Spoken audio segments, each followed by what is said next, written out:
Hello ছোট বন্ধুরা, আজ তোমাদের জন্য আছে মোগলি আর মুক্তোর গল্প। ঘন জঙ্গলের এক উজ্জ্বল সকাল, সূর্যের আলো পাতার ফাঁক দিয়ে ঢুকে চকচক করছে। মোগলি নদীর ধারে বসে জলে পা ডুবিয়ে ঠান্ডা জলের মজা নিচ্ছিল। হঠাৎ নদীর তলা থেকে কিছু একটা জলজল করতে দেখা গেল। মোগলি ভালো করে দেখল একটা বড় জলজ ঝিনুক। মোগলি ভাবল, বাহ, এটা তো বেশ অদ্ভুত। সে ধীরে ধীরে ঝিনুকটার সামনে গেল। ভারী আর শ্যাওলা ঢাকা ঝিনুকটা খুলতেই দেখল ভেতর থেকে উজ্জ্বল এক মুক্তো চকচক করছে।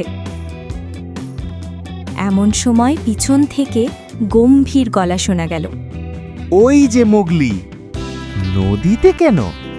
বালু ভাল্লুক গাছের আড়াল থেকে এগিয়ে এলো। তার সঙ্গে ছিল বাঘিরা, কালো চিতা। মোগলি আনন্দে বলল, দেখো বালু, আমি একটা মুক্তো পেয়েছি। বালু গোল যোগ করে বলল, উফ, এত বড় মুক্ত! এটা তো খুব দামি হতে পারে। বাঘিরা শান্ত স্বরে বলল, মুক্তো শুধু দামের জন্য নয়, প্রকৃতির সৌন্দর্যের জন্য মূল্যবান। সাবধানে রেখো। কিন্তু তখনই একটা সমস্যা তৈরি হলো। দূরে কোথাও ঝোপ নড়ল। কর্কশ হাসি। এটা ছিল বানর বাহিনী। তাদের নেতা বান্দরলোড চেঁচিয়ে বলল, মুক্তোটা চাই, এটা আমাদের দাও। মোগলি পিছিয়ে গেল। বাঘিরা দাঁত বের করে গর্জে উঠল। আর বালু বলল, এসো তো দেখি কে নিতে পারে। কিন্তু বানররা অনেক। তারা গাছে লাফিয়ে মোগলিকে ঘিরে ফেলল।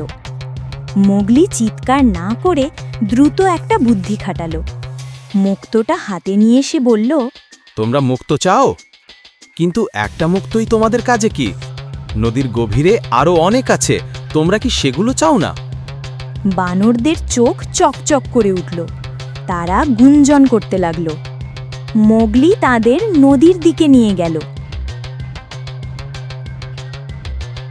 বানর বাহিনী নদীতে ঝাঁপিয়ে পড়ল মুক্তো খুঁজতে। তখনই মোগলি বাঘিরা আর বালুকে ইশারা করে বলল, চলো। তারা দ্রুত জঙ্গলের অন্যদিকে দৌড়ে গেল। বানররা কিছু বুঝতে পারল না। মুক্তো খুঁজতে খুঁজতেই তারা পানির নিচে ডুবে ডুবে হাঁসফাঁস করে উঠতে লাগল। জঙ্গলের গভীরে পৌঁছে বালু ধরে শ্বাস ফেলল। তুমি তো বেশ বুদ্ধি করে ফেললে মোগলি। বাঘিরা বলল, মুক্তোর কারণে জঙ্গলে অশান্তি হওয়া উচিত নয়। মোগলি ভাবল। তারপর আস্তে করে আবার নদীর কাছে গিয়ে মুক্তোটা সেই গভীরে রেখে দিল যেখান থেকে সে পেয়েছিল। সে বলল, প্রকৃতি যা দিয়েছে প্রকৃতিকেই ফিরিয়ে দেওয়া উচিত। বাঘিরা বলল, সত্যি এই জঙ্গলের ছেলে মোগলি। বালু বলল, চলো এখন মধু ঠেতে যাই। মোগলি হেসে উঠল। তিন বন্ধু জঙ্গলের পথে হাঁটতে লাগল। তাদের পেছনে নদী শান্তভাবে বয়ে চলল।